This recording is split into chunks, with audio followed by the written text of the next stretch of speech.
Ketika Anda bekerja dengan Maya dan Anda akan bekerja secara visual, dan semua visual kami terjadi di dalam apa yang disebut viewport. Dan viewport itu adalah jendela di mana yang kita lihat saat ini yaitu semua geometri dan tekstur terlihat ada di ruang viewport.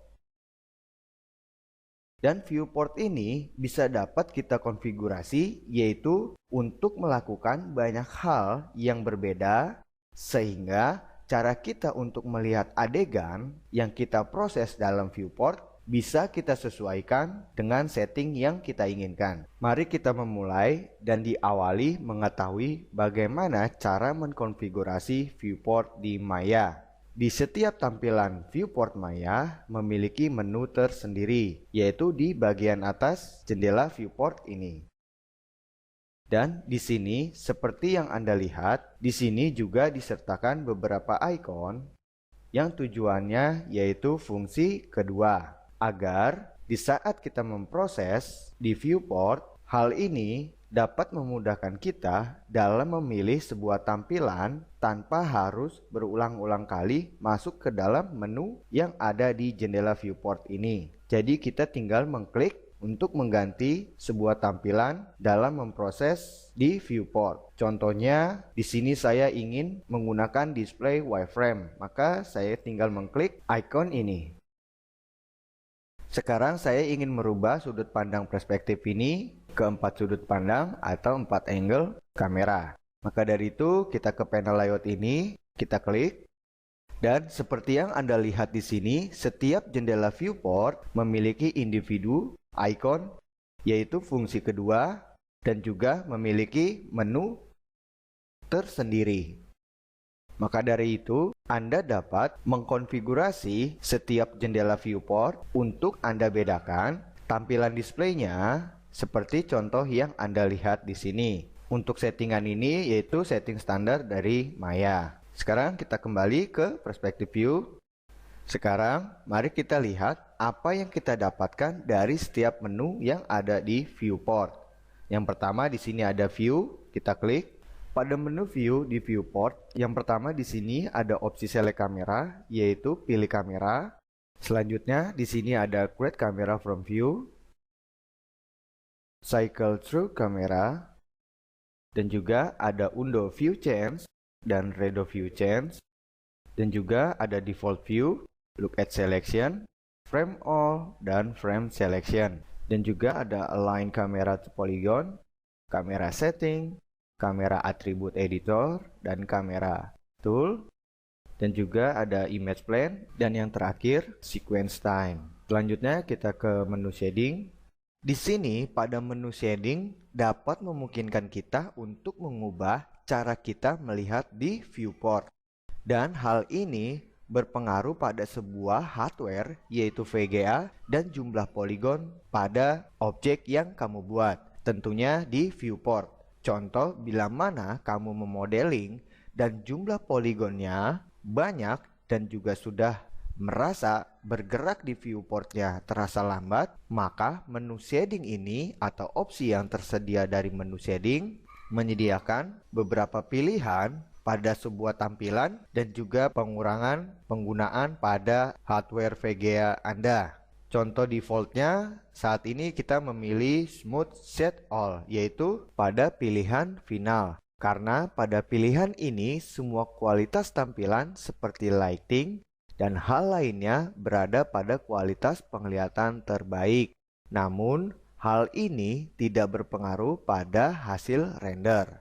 Dan hal ini hanya berlaku pada cara Anda ingin melihat dan bergerak di viewport atau memproses di viewport. Jadi, jika kita pilih opsi yang ada di bawah dari Smooth Set All, maka kualitasnya jelas semakin merendah. Dan hardware pun semakin berkurang daya penggunaannya. Namun, dalam hal ini Anda juga harus terbiasa memproses pada setiap tampilan. Contohnya seperti bounding box. Untuk tampilan bounding box, hal ini biasa saya gunakan saat merigging ataupun menganimasikan dalam jumlah yang banyak. Sekarang kita kembalikan lagi ke Smooth Set All. Selanjutnya di sini ada menu Lighting. Di sini kita memiliki menu khusus yaitu pencahayaan yang memungkinkan kita untuk mengubah lampu atau menonaktifkan pencahayaan di viewport. Contohnya saya memilih Use No Light. Maka tampilannya seperti ini, yaitu tidak ada sebuah pencahayaan yang menerangi objek di viewport. Oke, sekarang kita kembalikan. Selanjutnya ada menu Show. Di sini yaitu menu Filter. Pada menu ini kita bisa menghidupkan atau mematikan dari berbagai jenis objek yang ada di viewport, yaitu untuk disembunyikan. Contohnya di sini saya ingin poligon pada viewport tidak terlihat. Maka dari itu saya pilih opsi poligon untuk di unchecklist. Maka saat Anda men-unchecklist, poligon yang ada di viewport akan menghilang. Maka pada opsi lainnya pengertiannya sama. Dan hal ini biasa saya lakukan atau men-unchecklist pada saat memodeling. Contohnya di sini kita sudah menginsert lighting dan generatornya menghalangi objek yang ingin kita modeling, maka saya akan men-unchecklist NURBS, generator, dan lain-lainnya. Selanjutnya di sini ada menu render.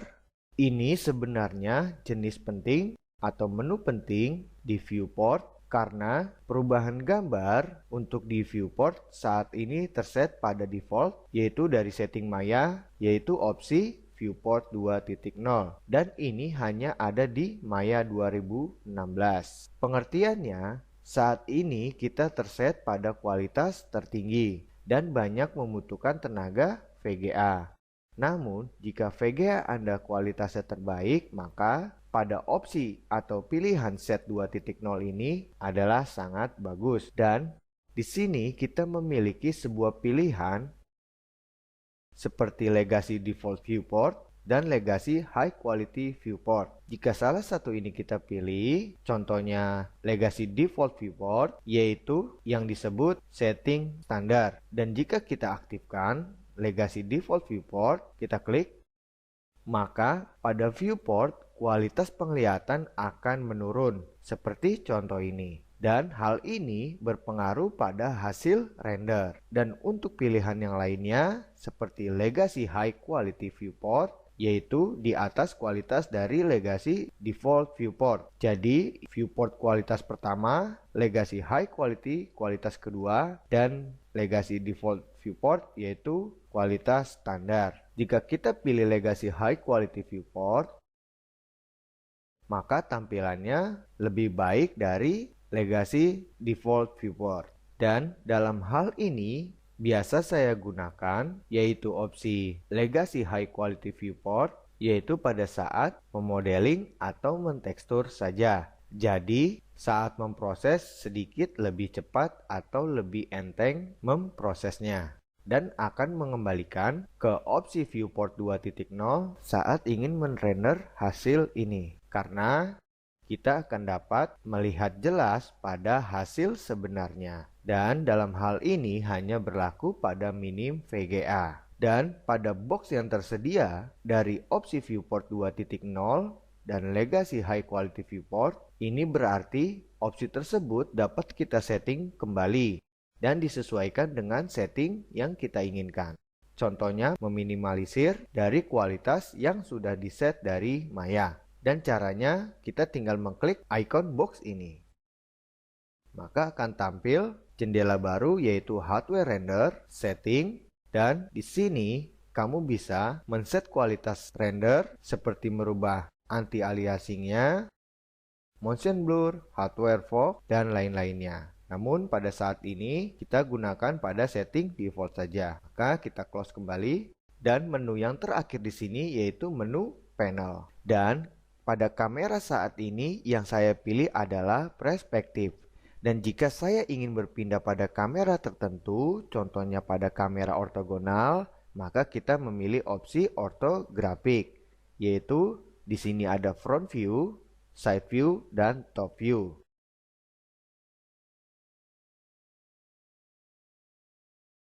Sekarang kita kembali ke perspektif. Jadi, maksud dan tujuan dari menu panel, kamu dapat memilih preset seperti layout yang sudah disediakan oleh Maya, yaitu single panel, yaitu perspektif, dan two panel side by side, seperti ini, two panel stacked, seperti ini, dan lain-lainnya, yaitu fungsinya sama seperti panel yang ada di sudut kiri bar interface ini. Oke, selanjutnya kita kembalikan dahulu layoutnya ke perspektif. Selanjutnya, ketika Anda melihat sebuah adegan atau proses di viewport, yang paling terpenting adalah Anda wajib paham dan akan berbuat apa pada sebuah proses tersebut dan tidak lagi terhambat hanya karena Anda kurang paham akan viewport ini. Sekarang dalam hal tersebut, bagaimana sebuah proses dapat dengan cepat dilanjutkan dan tanpa mengarahkan mouse untuk mengaktifkan sebuah tipe proses penglihatan? Jawabannya yaitu key shortcut keyboard. Hal ini kamu wajib tahu key apa dan untuk apa agar kita dapat instan memproses hal apapun khususnya di penglihatan dalam viewport. Maka sekarang tekan angka 4 pada keyboard. Maka yang Anda lihat ini kita sudah mengaktifkan mode wireframe, yaitu icon ini. Dalam tampilan ini semua yang Anda lihat berupa garis line saja, yaitu tanpa shading. Selanjutnya tekan angka 5, maka Anda akan menghidupkan shading.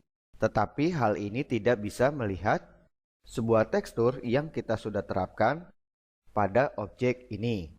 Sebelumnya kita kembalikan dahulu pada menu render yaitu ke opsi viewport 2.0 dan jika kamu ingin melihat teksturnya yaitu Anda tekan angka 6. Tetapi hal ini Anda tidak bisa melihat pencahayaan pada objek ini karena dalam mode ini lighting tidak dihidupkan. Selanjutnya tekan angka 7, maka Anda akan mengaktifkan lampu di tempat adegan ini. Seperti icon ini. Dan ini untuk tekstur, wireframe, shading, dan ini untuk menggunakan tampilan material standar, dan yang ini tampilan shading, namun juga disertakan garis line. Seperti ini. Jadi hal ini pengertiannya sama dengan hal menu lighting yang ada di bar viewport ini. Kita nonaktifkan dahulu. Selanjutnya, seperti yang Anda lihat di sini, opsi Use All Light, key keyboardnya ada di angka 7. Dan bicara tentang pencahayaan, di sini jika kamu ingin pada adegan ini, kamu ingin lihat suatu bayangan, atau kamu ingin melihat bayangan dari lighting yang sudah tersetting, maka kita aktifkan opsi dari shadow. Kita checklist, maka seperti yang kamu lihat di sini, objek yang ada di skin kini sudah memiliki shadow atau bayangan. Maka dalam hal ini kamu dapat menyesuaikan lighting dengan baik dan dapat memastikan bayangan ingin mengarah kemana dan berasal dari mana sumber cahaya. Namun opsi two side lighting yaitu yang di sini dan ini yaitu untuk sisi pencahayaan yang menerangi bagian belakang khususnya pada permukaan. Contohnya, kamu lihat di sini pada Windows atau kaca terlihat mendapatkan sedikit pencahayaan atau menyala sedikit. Selanjutnya kita checklist opsi ini dan kita matikan opsi shadow dan membiarkan two side lighting terchecklist sendiri khususnya pada room bar ini. Dan Anda lihat di sini jendela yang sebelumnya minim cahaya sekarang menyala terang karena mendapatkan pencahayaan dari sisi lainnya. Dan ketika kita matikan, maka akan kembali ke semula. Jadi poinnya, opsi two side lighting hanya menerangi bagian belakang dari sebuah adegan tersebut. Selanjutnya, di samping icon ini, kita juga memiliki beberapa icon yang sangat penting pada viewport dan tujuannya yaitu mensupport kita dalam memproses sebuah adegan di viewport. Dan beberapa icon ini penjelasannya sama dengan yang ada di menu viewport. Seperti select kamera, yaitu sudah saya jelaskan seperti di menu view, yaitu pilih kamera. Dan juga sama seperti kamera atribut editor.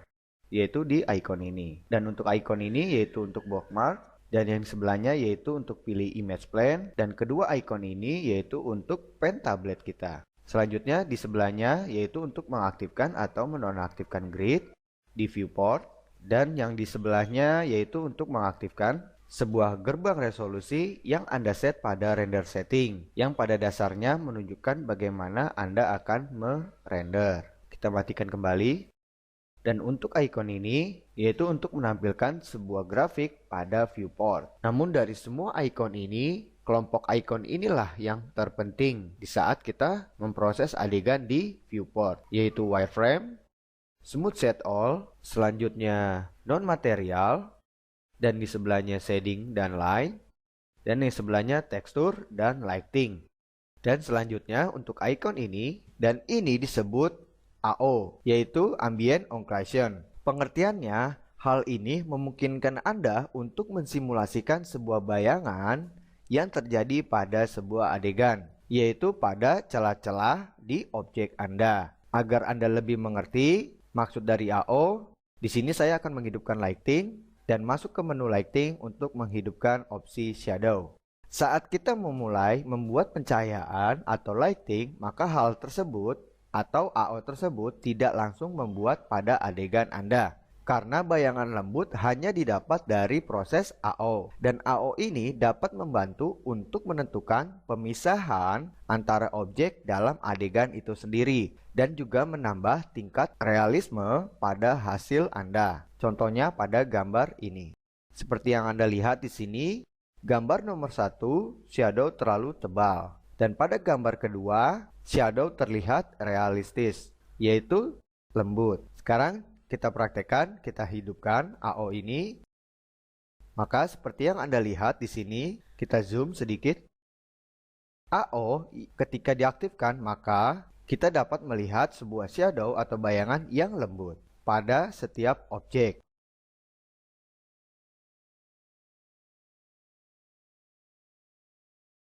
Jadi terlihat lebih nyata. Dan selanjutnya untuk icon yang ini yaitu anti-aliasing. Ini bertujuan untuk Anda dapat menentukan cara melihat di viewport, khususnya pada kualitas objek yang terrender. Dan hal ini bisa menentukan hasil ke fotorealistic rendering di viewport. Dan bila dalam keadaan hidup, saat men-render preview, maka kamu bisa melihat hasilnya lebih baik. Jika tidak, maka hasilnya standar. Dan hal ini berlaku hanya pada viewport saja. Oke, selanjutnya. Jadi, dari beberapa pilihan yang tersedia pada setiap viewport, maka hal tersebut jelas berlaku pada setiap viewport, yaitu pada ortogonal atau perspektif itu sendiri. Jadi kamu tinggal menyesuaikan saja seperti yang saya lakukan saat ini. Kita ke menu shading. Di sini juga ada pilihan layout, yaitu seperti use default material, wireframe on shaded, X-ray, X-ray join, dan lain-lainnya. Kamu tinggal menceklis untuk melihat hasilnya. Dan bicara tentang X-ray, jika kamu lihat di sini, tampilan yang dihasilkan sebuah kombinasi dari wireframe dan shading, namun tetap terlihat transparan. Jadi ada beberapa cara untuk melihat dan memproses hal apa saja di viewport yang bertujuan membantu kita dalam bekerja di ruang 3D Space Maya.